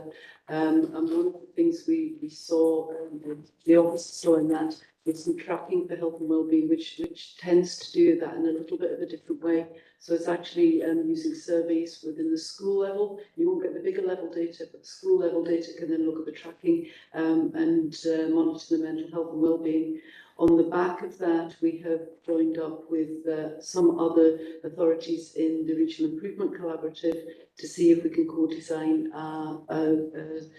a questionnaire. So one of the other authorities was further ahead than we were, so we were looking to join in with them and pilot that over the next year. What we hoped would take us forward wasn't taking us forward. It was becoming overly bureaucratic. So we're looking at it through a different lens. Thanks, I think that's a helpful update, and I think if there were measures, the chat, etc., then it would be useful to see them articulated there as how we measure impact, etc. I hope we do get a solution, and it would be really good if you don't mind keeping us up to date with what's happening with progression regarding a replacement for the health survey, because I think it or something like it is a really useful way to get straight from our young people on a whatever scale, at school level, at authority level, whatever, as to how they're feeling the impact of what's happening in their educational experiences. And through you, Convener, absolutely delighted to. What I would say is that there will be pros and cons for the different ways of doing the surveys. Probably as elected members monitoring this plan, also the Children's Services Plan, where some of the indicators were linked to the Health and Wellbeing Survey. It's not going to be helpful that that's not taking place. You're not going to see the big hitters. We've also got the CELSIUS surveys. You've got other ways of doing that. Where it will probably have an advantage is at school level, and that's probably where we need it to have the advantage. Actually, the head teachers are taking different tacks or different approaches based on what the young people are saying. Can I come in again? Yep. Sorry. Just thanks so much for indulging me and bringing me in again. If I had a choice between something really good at school level or CELSIUS, I would choose something really good at school level every day. Yeah. Okay. Thanks, Elizabeth.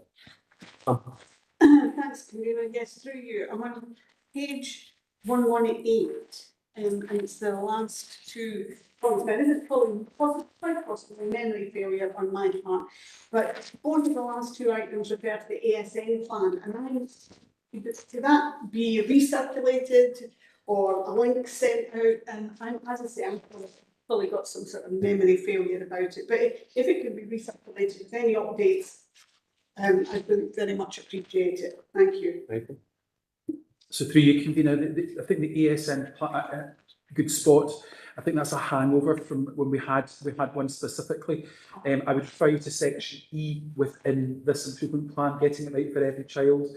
So essentially, that is our action plan around ASN. Thank you, sir. That's actually quite reassuring. It's not You. complete. It's not complete medical failure. Thank you. No, it's not. I can't see anybody online. Can we agree the paper? Thank you. And can we move to agenda item? Oh, number 50, Michael, is you again, the general update. So through you, can again, there's a lot in here. I'm getting aware of time, so I might, you wouldn't mind, won't necessarily go through all of this. Just to start with, on our theme of strong outcomes, just like to keep you informed that we do work with and support childminders at the local authority. We've reported previously. I think the last one was excellence have been achieved, and this time again a fantastic report from Adeline Hutchison, who's a local provider, achieving very good across the board. Just to give recognition to her for her work. Obviously across 3.2 and later on there at 3.7, we were still in this position of status of not necessarily being overly clear on the direction of travel in relation to the reform agenda, which is frustrating in some respects, but I think hopefully the service improvement plan gives you confidence that we continue to move forward and try and read the runes, but continue to have our own direction of travel in alignment with our partners. So we're still in that position where we're waiting to see where the road might take us. There's obviously, it wouldn't be education would it without consultations. We've got a number of them which we've been responding to, and as indicated here, we've shared those with conveners, but if any member wished to see a site or copy of them, please get in touch with me and I can share those on with you. We will, as I've indicated at 3.2, come back to you about the outcomes from the exam diets later on in the year, but we did give an indication through the press of where we were. We were very pleased with our outcomes this year, but the dust is still settling on those outcomes, and we'll have a fuller update as we do in the members' briefing later on this term. We've got just some indications there of other national work that's going on at 3.8. I know there's a couple of committee members very interested in math. There's now a national appointment in respect of a maths advisor, a guy called Andrew Brown leading on that. And there's further work being done. We've just got another consultation response back to the outdoor learning developments at 3.9. 3.10, our GNE provision has begun at Inverclyde Academy, and as we've indicated, we have one pupil engaging in that, and they are doing really well. We've got a short online offer that we're working with at the moment, and at some point we will go back out to advert for that post later on in the academic year, but we are off and running. We also, at 3.11, I mean, Ruth might want to come in and say this, but in reflection of the summer, in respect of the provision for ASN youngsters over the holiday period, we are now doing a review of processes and admission to Play for All, the service that we have both term time and during the holiday period, and we're committing to taking that forward at 3.11. There's already been mention in committee this afternoon around the closure of Cedar School of Excellence. As we've indicated, we've worked with families that have come to us for places, and the children who have taken up a place in Inverclyde School are doing really well. As we've said, we welcome with open arms, and we're working with families to ensure that transition is a success. And there's an update there on 3.13 in respect to the ongoing commitment to maintaining teacher numbers, which I think we've also made reference to. I'll take any questions. Thank you, Michael. It's a very full report, so I'll bring Francesca in first of all. Thanks very much, Chair, and thanks, Michael, for that report. And I'm aware of your mention about time as well. So I just want to come in on 3.11 about I know it's primarily looking at the admission for Play for All service, which is really welcome. And I know that people are doing everything they can to make that as sort of available really to parents as possible. But I just wanted to recognise some, it's there as one item, but I think it was a really important piece of work that happened this summer with officers and with the ASN parent and carer group. I mean, you could go so far as to call it another co-design or co-production where a really impressive group of people came forward, stating their case about how we make our summer provision for young people more inclusive and available to everybody. And then again, officers, I think, responded to that and worked with them to make change and enact progress for the young people. So I just want to recognise that and thank people, because I'm sure it made a really big difference to what we could offer. I hope that it made a big difference to a lot of families as well. So thanks to everyone involved in that. Thanks, Francesca. Councillor Quinn? Yeah, thanks. Just a quick point on the 3.1. I'm obviously conscious of the 3 head teachers here, where we had an opportunity to congratulate them on the inspection and how well they're done. So it's maybe just an ask that we as a committee could maybe write to Adeline and say congratulations and how we value childminders part of that overall care. It's just a pity we can't do that in person. So if we could do that, that would be helpful, I think. Happy to. Thank you. Stephen? Councillor McCabe, sorry. That's okay, Jim. We've known each other long enough that you can call me Stephen. It's on 313, obviously, in terms of the teacher numbers. I suppose that probably things have moved on a wee bit since the report was written, but the current situation is there is an ongoing dispute between local government and the Scottish Government over the Scottish Government's commitment to maintain teacher numbers. And no council in Scotland, as I understand it, has signed a grant agreement to make a commitment to maintain teacher numbers. So as it stands, we haven't had our share of the 145.5 million, and there's ongoing dialogue between the Scottish Government and COSLA. How that will be resolved, I don't know, but there is certainly a dispute here that obviously Glasgow in particular has been highlighted as seeking to reduce teacher number, which has led to a dispute with the main teaching union in terms of that. But we've got our own challenges in maintaining teaching numbers, which links obviously to the budget pressures that we discussed earlier on. So whether we'll have any resolution by the next committee, I don't know, but this matter is very much still outstanding. Yep, and I think we're on it. And I think all our officers are acutely aware, and I know Ruth updates myself and Francesca at every conveners meeting. So yeah, it's something to keep an eye on. Any other member? No, can we agree with the report? Agreed. Thank you. Can we move on to agenda item 16, which is probably good news for childcare. Is it Yvonne? Yvonne, are you going to take us through this?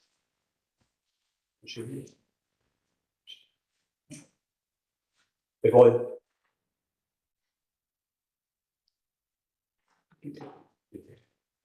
Okay, so this report is the increase of sustainable rate of early learning and childcare funded providers. There's a very complicated behind the scenes methodology to look at what the funded rate will be, and every year that's brought to the committee, and we agree the hourly rate. This is also taking into account the requirement of the funding by the Scottish Government to pay the minimum rate, so the £12 per hour. So basically, to approve the increase to the hourly rate from £5.87 per child to £6.32 per child, and agreeing to backdate that to the 1st of April, and agreeing that it will be implemented for all age 2 to 5 children who access funded provider settings. Happy to take any questions. Yvonne, I don't know if you heard all that from Ruth. So I did. Can you hear me now? Yes, we can hear you now, Yvonne. Sorry, Ruth. So I think Ruth had given the full answer to any of the questions from it. It's the right thing to do for this area, even though it's probably going to do a budget pressure on us. So I'll open up the questions, either for Ruth or to Yvonne. And I think the first one's from Stephen. Stephen? Yeah, I suppose again, it's more a comment probably than a question. I mean, this is welcome because it is important we support the sustainability of our providers, and obviously we are receiving extra funding from the Scottish Government, but the reality is going forward that funding will not be increased by inflation each year. It will stay static, and what we'll face is the ongoing challenge every year of finding extra money to increase the rates that we give to providers. And it's the same pressure that we're facing around the overall approach to increasing the number of funded childcare hours. The funding will be frozen, and we will have to find the extra funding, and that will require either increases in council tax or cuts to services, or both. That's unfortunately the reality. The government basically introduces a lot of good, new, well-meaning policies, funds them initially, and then doesn't increase the funding each year to take account of pay rises, inflation, and as a result, we end up having to cut other services to be able to fund these statutory services. Ruth, you want to comment? Yes, and if we look at the introduction previously of 600 hours and then the 1140 hours, the money was given to the councils in different ways and with different distribution methodologies used. So it has taken a long time for the funding for 1140 hours to settle down. It's now part of the General Revenue Grant. So we previously had seen quite significant underspends, and just going back to a previous question, it would be lovely to have been able to have those back to help us out now. But previously we've had significant underspends in early years. We're now seeing that there's pressure on the early years budget to deliver the core service. It probably is getting more to what we will be living with going forward. So we are working behind the scenes to look at where that is, what we're giving to partner providers, what we're doing within our own service, hence the next paper as well. But we feel probably it's more like the reality, and the distribution methodology is probably more settled than it previously has been. Thanks for that, Ruth. Any other questions? If not, can we agree the report? I think it is the new story. Thank you. So that's agreeing 2-1, 2-2 and 2-3. Can we move on to agenda item number 17, which is trouble light in certain ways? Again, is this Yvonne that's taking this? Yeah. Yep. Can you take this, Yvonne? Yeah. Okay, so before I present this report, I would like to apologise as there is an error in section 5.2 where the figures have not been reported. In 5.2, this should read that committee is projecting a £520,000 overspend, with £155,000 being attributed to early years. Apologies again for this omission. So the purpose of this report is to agree to move towards a statutory requirement for children who are eligible for early learning and childcare from the month after their second or third birthday to term after their second or third birthday. The recommendations are to agree to consult stakeholders on the change process for starting dates for eligible 2- and 3-year-old children as part of the up-and-coming early years admissions process, and to agree that a final recommendation will be brought back to committee in November. You will see from 3.1 to 3.3 in the report that as part of the implementation of 1140 hours and in consultation with paid partnering authorities, a decision was taken to provide children who are eligible for early learning and childcare with additional provision, which was the term after their second birthday. You will see in 4.1 of the report, given the significant financial pressures, officers recommend that the service reverts back to the statutory entitlement of the term after a child's birthday. And if this is agreed with officers, we would consult with stakeholders as part of that admissions process. The saving does not reduce children's entitlement, but reduces the current additionality of the service that children are receiving at the moment. As I said at the start, in section 5.5 as reported, committees projecting a £524,000 overspend with £155,000 attributable to early years. In line with the financial regulations, committee required to take steps to reduce expenditure pressures, and the proposal in this paper will assist with this requirement. Thank you, and I'm happy to take any questions. Just before Ruth comes in, thanks for that additional information, Yvonne. But it probably is important, given the amount of time members spend on the revenue budget there. On the revenue budget, I think we were projecting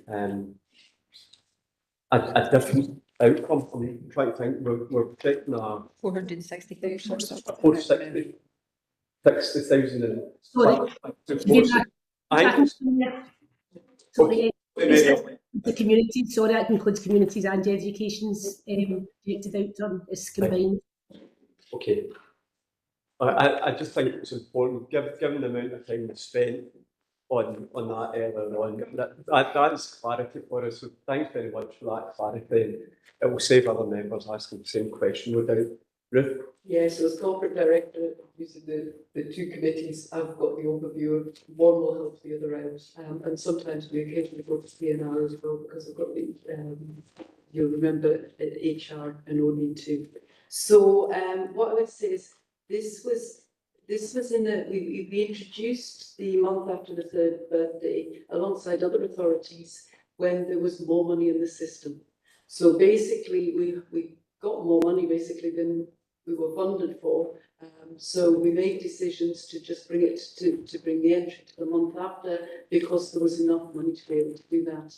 We and other authorities are now in a different situation in that there isn't the additional funding. We are only funded from the term after the 3rd birthday. That is the requirement. And so what we are asking to do is to reverse something that was done with the best of intentions when we had more money, to bring back to what the statutory requirement is. Thanks for that. Councillor Quinn, Lynn? Yeah, thanks. So I totally understand why the changes happen, and I'm just trying to explore. So I've got a question around those that potentially will lose out, which are the January, February birthdays, who just now, under the current rule, could potentially get a year and a half of nursery provision, who might only get just over a year because they'll be going in after the Easter term. So my question is around, how do we support those young people if they are getting, they're already disadvantaged because they're going to primary school at 4 and only getting that just over a year nursery provision. So what are the nurseries put in place, and what are the schools putting in place to make sure that they are equipped for primary 1, if you like? Thanks. I'll bring Yvonne in, because there's been a change also in the ability to stay on. So if I bring it on, she'll explain it more eloquently than I will. So through you, convener, so as Ruth explains, there has been a change to the eligibility for deferred entry. So that used to be that it was January, February. However, that has now been brought back to the August before. So children can defer entry from the August right through. So there is that option for parents, should their child be that younger age range, that they can put an application in for deferred entry, and that will be approved. So that gives children the additionality of that. We're also looking very closely at the moment at the quality of early years across all our establishments in both local authority and partner providers, and looking at how we plan for children's learning and teaching to ensure that that's targeted, so that we can give the best support to children based on developmentally where children are at when they arrive at the establishment, and that we've got skilled practitioners that are planning in a way that ensures that children are maximising the potential of being in the early years setting. Yeah, great. No, thanks. I think that's reassuring, because you've got that choice, and I assume that that's a conversation we'll have with parents, whether their child, which camp their child is in, which is, yeah, thanks. Elizabeth, Councillor Robertson. Thanks very much, Convener. On the back of what was said there, I'd find it quite useful to get some information on the changes to deferred entry.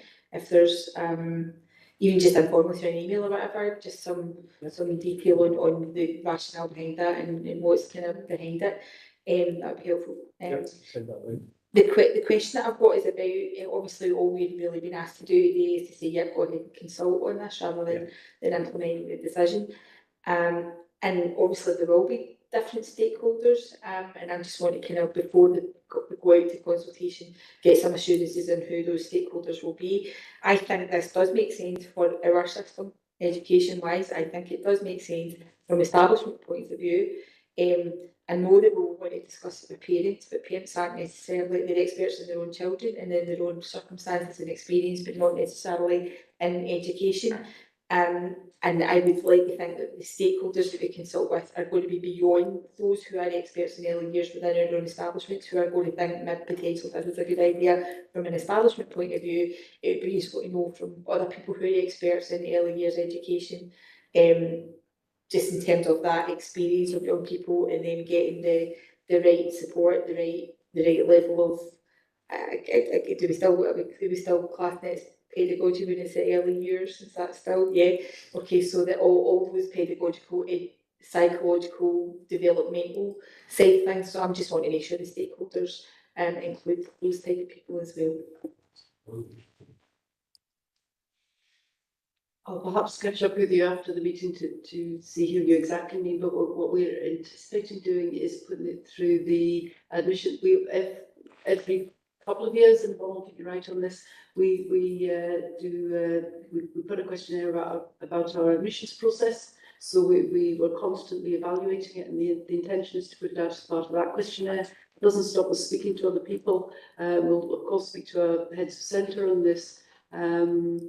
But perhaps I'm not understanding exactly the stakeholder group you're meaning. Sorry, and probably a bit vague there in what I was asking, but I think that people I'm thinking about are like our educational psychology therapists who are maybe not involved in the admissions process where this makes sense, or involved in the welcoming a whole new bunch of kids into nursery every month from an establishment point of view, but we'll have the review of how this is going to impact our young people developmentally and all the rest of it. I think the answer is yes. Cool. Stephen, sorry. Yeah, I'm interested in hearing that discussion that's been going on, but let's be upfront and let's be honest here. The reason why we're looking at this is to save money. It was one of the savings proposals that was put forward at the budget time. We didn't take it as a saving proposal, but since then we're seeing these pressures in our funding. And in an ideal world, if we didn't need to do this to save money, we wouldn't be changing. But this is a proposal to save money. That's the reality of it. Thank you, Stephen. Elizabeth? Can I just come back in? I think in many ways this is a sensible thing to do. From a system point of view, I'm just thinking from if you were a person in charge of early years establishment, then you're having to bring people in, incorporate new families, induction, etc. every month. We've tried it for a number of years, and I can understand why the system might say it's time to go back to another thing. I'm not content with this merely being a financial decision, and certainly if there is a financial element, which of course there is, then I would still want to make sure that we're absolutely doing what's right by our young people and families, and that not be lost in translation. And I think what I would say it's a win-win. In all honesty, given the pressure we're on, we've talked through the very fact that our officers are looking at everything and looking at it, if we can do something that actually improves on or doesn't make anything any worse and save money, I think that's the type of thing we're going to be wanting to do, and I think we're going to see more of that. And this, Camilla, just to come back in, I mean, obviously the intention is to go to consult. Yes. So clearly we will listen to the views that come back through the consultation. And if there's a decision, we could decide, having heard the consultation, that we're not going to go forward with this proposal and have to look for money from elsewhere. But what's precipitated this proposal going forward is the need to save money. I'm just being honest about it. Yeah. Thanks for your honesty, Stephen. I'll let Ruth come in for the final bit of this. Just to say that we will look at all aspects of it. Yes, the reason officers have brought this forward is twofold. One is financial, absolutely, but the other is this was put in before we give them time and the deferred entry as well.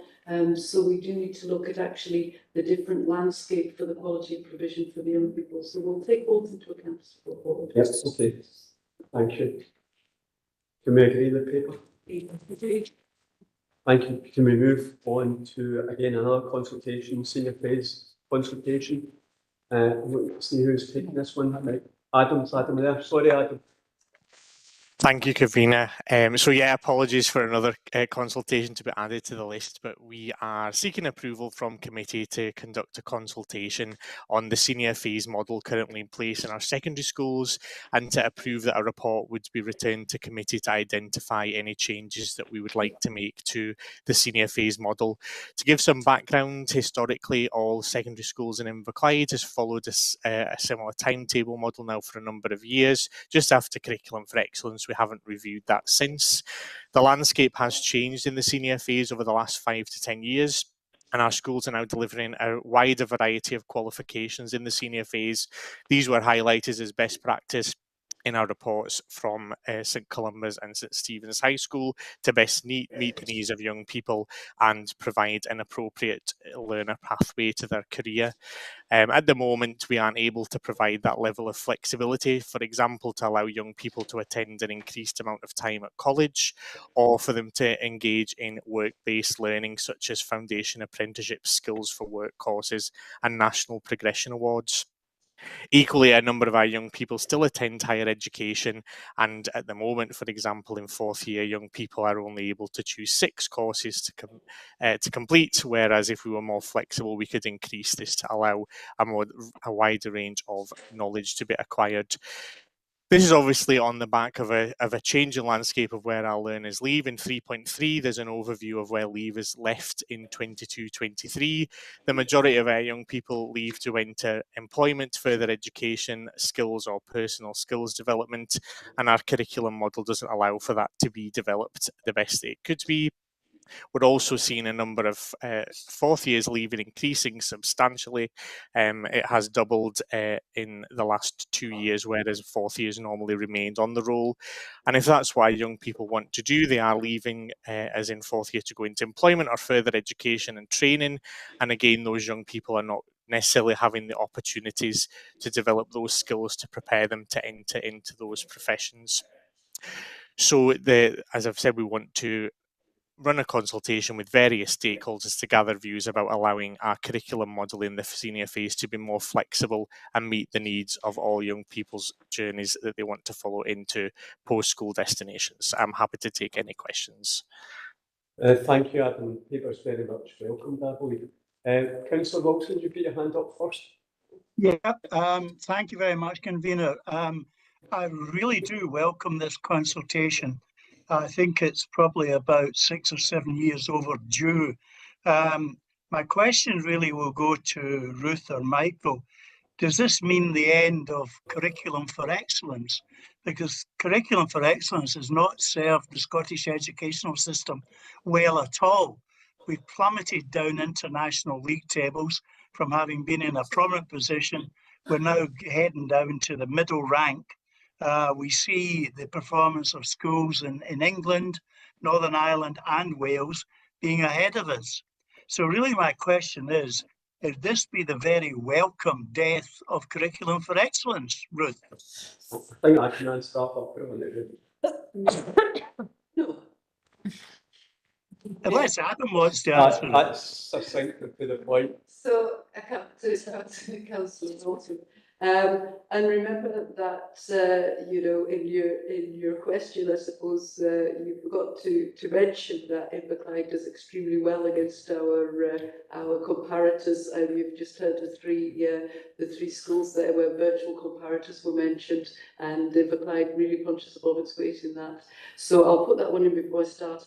The Hayward Review is looking at the national curriculum, and there's lots. The paper Michael brought earlier, looking at the different consultations, is looking at the qualifications and the number of qualifications young people are doing, and the national overview of curriculum.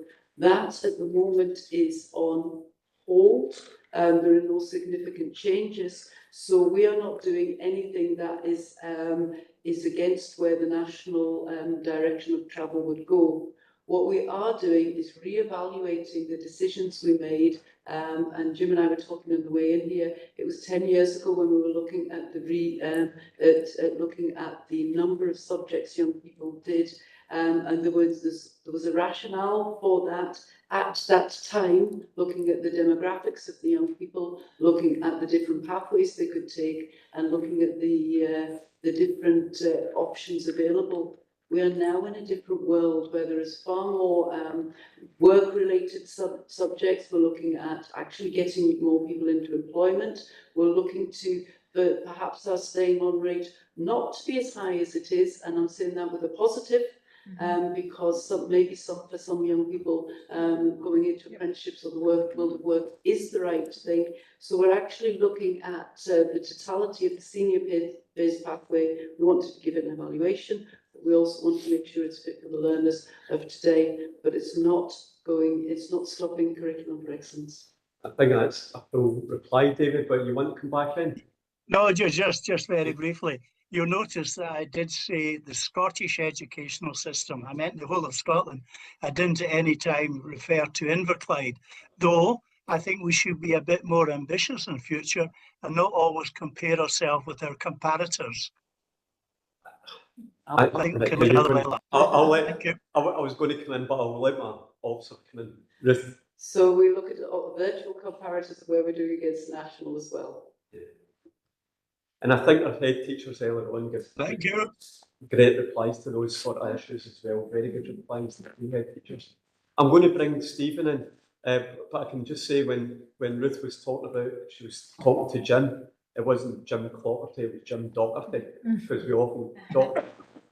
Stop. I'll bring Stephen in first. Stephen?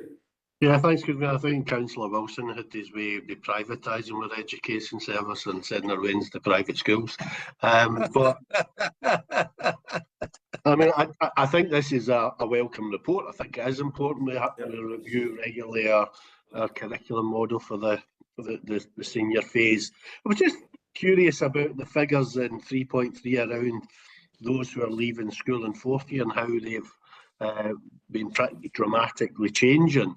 It would be useful to know what proportion of the school roll is staying on to fifth year now and what proportion is staying on to sixth year, because it used to be the case not that long ago we were talking about most kids were actually staying on to certainly fifth year, but most were even staying on to sixth year. So it would be useful to know where we are in terms of those numbers.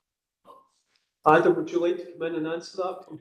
Yeah, no problem. So it's through you, Convener. Absolutely, we can provide those figures. We have staying on rates that I can provide, and they can be shared. But certainly, we have seen a number of young people over the last kind of 3 or 4 years. Certainly, COVID will have had an impact that young people have seen that there's opportunities outside of school, and so the number of leavers in fourth year and fifth years has significantly increased.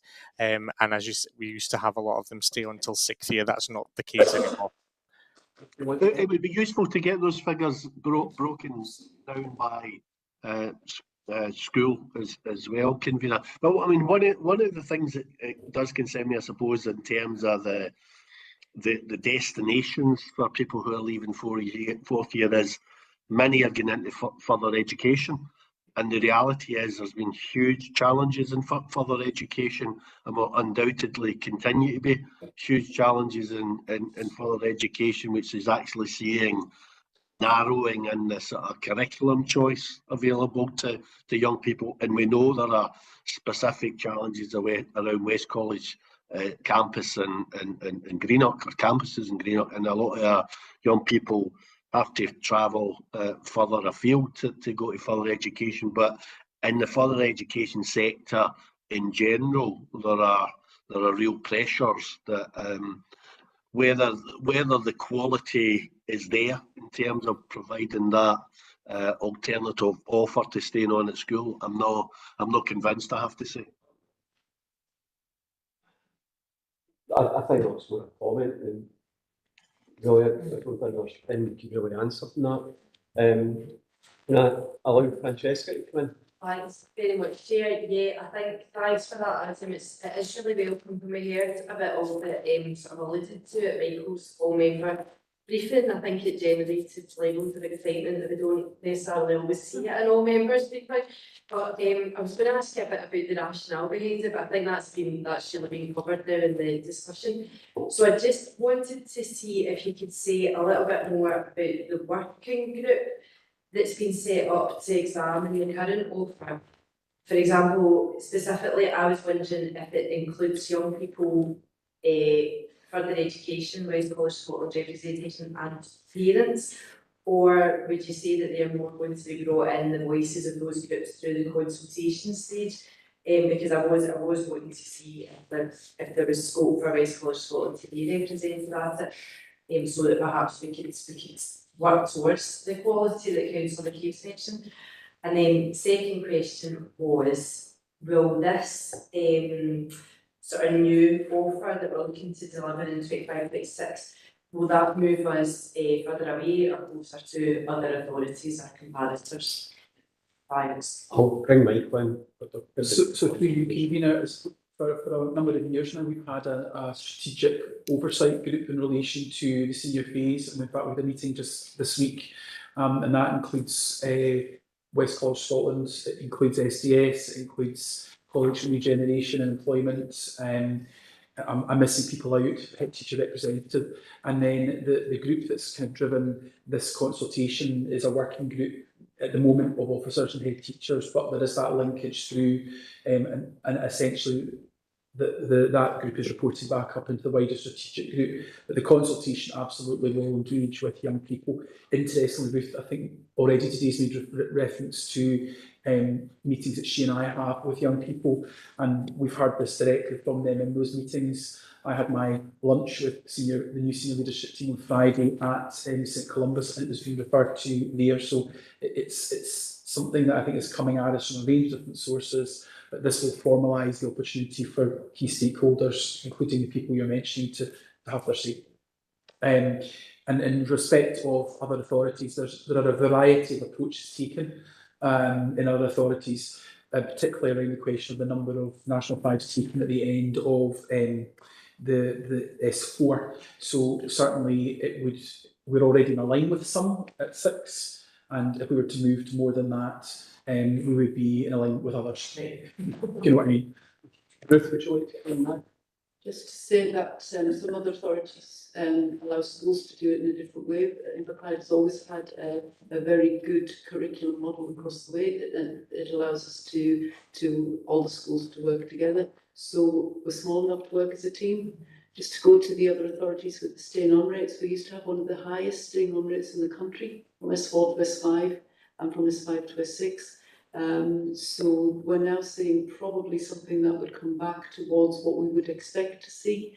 We don't know if that's linked to post-COVID or whether or not it's linked to different curriculum models, and we'll dig into that. Okay, Francesca, can you bring Jim in? Jim? Yeah, well, one of the challenges in senior school curriculum is how you fit everything in, make sure that young people get their full entitlement to all the elements of curriculum. We heard that alluded to when the St Stephen's report was made, and Education Scotland were saying about the entitlement to personal social education.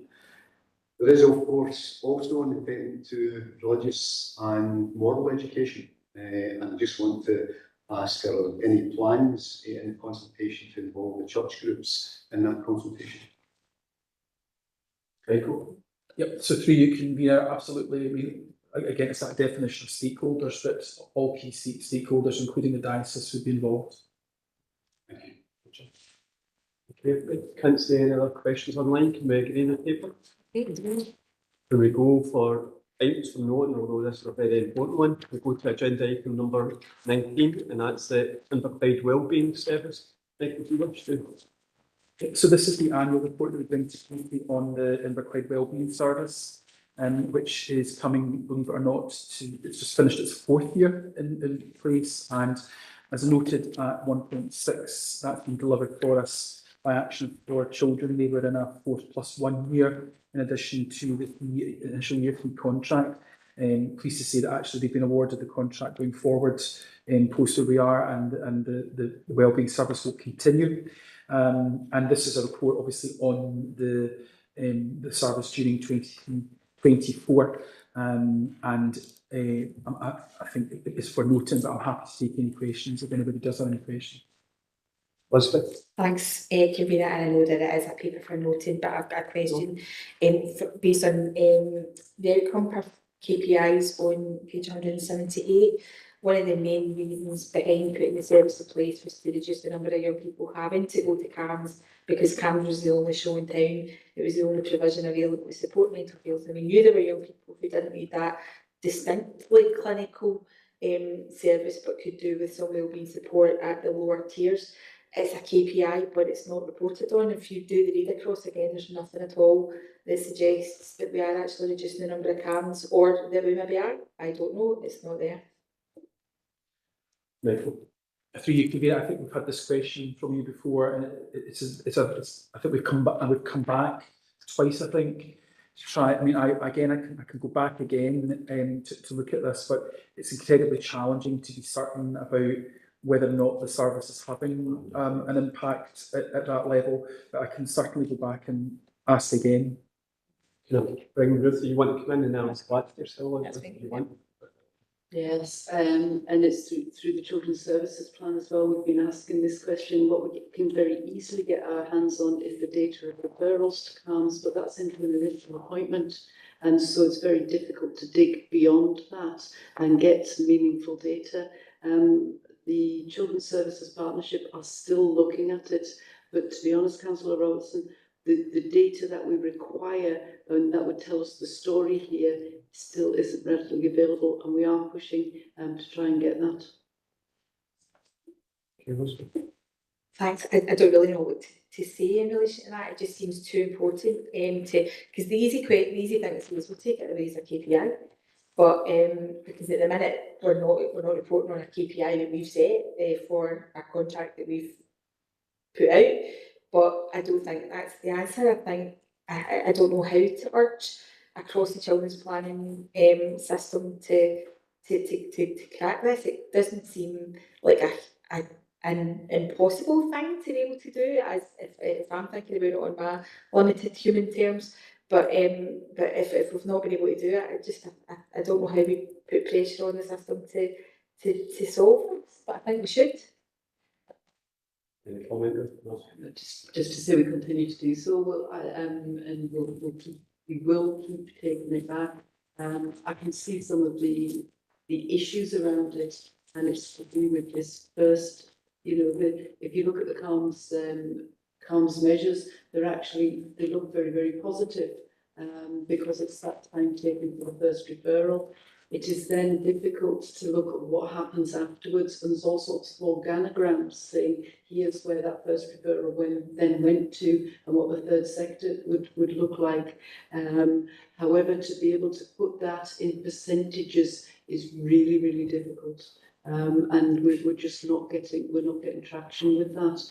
We could go back and we'll keep asking the questions, but it may be that actually the KPI does need to be readdressed, because maybe we're just never ever going to get a sense of data that would give us that. I know it's not ideal. You've got this. Pam, is it on that, or is it on something different? Because unless Lynn, is yours on that, or is yours on something different? No, it's something different. I'll bring Pam in at this end if that's okay. Yeah, thanks, convener. I mean, it might be a very crude measure, but I mean, waiting lists and waiting times for CAMHS would tell you something. Now, it may tell you that referrals are in fact increasing, and that might be expected post-COVID.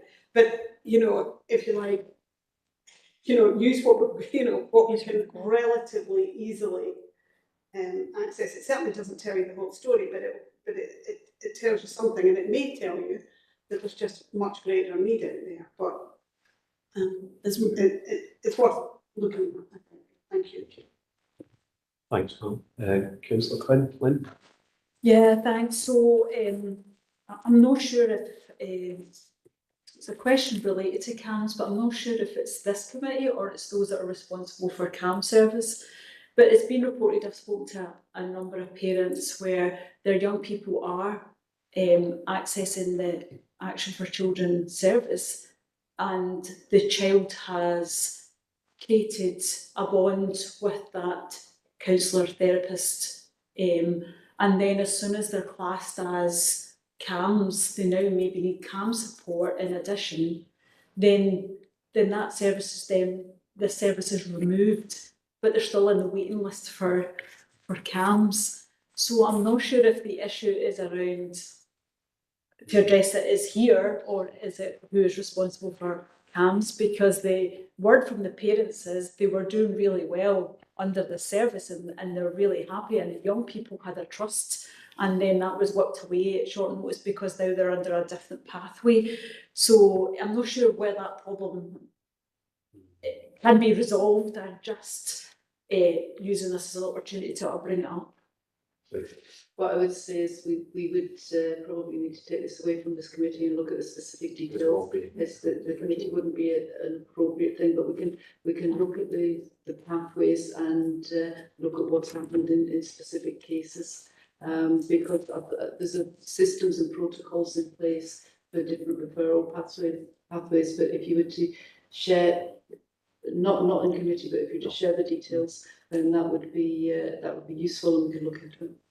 Okay, great. Yeah, just to build on that, the initial referral is they're triaged collectively, and that's been a unique element of the approach. So actually, a referral coming in, so we're just written again as we do a couple of times a year to parents to inform them and remind them about this service. So anyone can refer into the service on referral. That although maybe they've picked it up via our communication about this service, it might be that it's decided that the level of need is greater than this service, so it could be triaged into CAMS at that point. But I think there's case specificity here that we need to come to us with, that might allow us to understand that this has been a situation where they've gone into this service and it's been determined maybe through that process that they need another service. Yeah. I'm happy for you to get in touch. Excuse me, to get in touch with me. We can talk about it. Yeah. Take it forward. Yeah. Okay. Can we just note the report? Can we move to agenda item number 20, which is school term times? Can we agree those term dates? And can we move to private session for agenda item 21? Can I move the appropriate